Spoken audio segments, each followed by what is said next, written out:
In this video, I'm going to show you how to fix Disney error code PL4000. First, to resolve this issue, we will first head over to our device settings. From here, scroll down and tap on General. Once you're in the General Settings tab, look for iPhone Storage option and tap on it. Over here, you can either search for the app or you can scroll down and look for it. Then tap on the app. On the next screen, you need to tap on the Offload app option. A confirmation pop-up will come up. Now tap on the Offload app option here. It'll take a bit for processing, and then a reinstall button will show up. Simply tap on it to reinstall the app.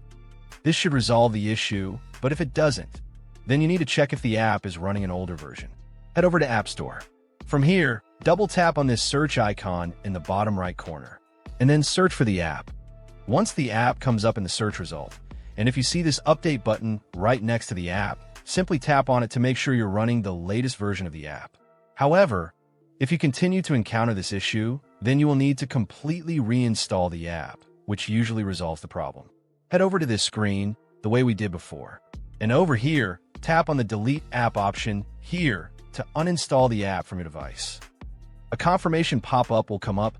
Now tap on the Delete option here. Once uninstalled, open up App Store and search for the app in the search bar. After the app comes up in the search result, simply click on this cloud icon to install it back onto your device. Hopefully, this resolves the issue. If it does, consider sending a super thanks to support our channel. And also don't forget to hit the subscribe button. We'll see you in the next video.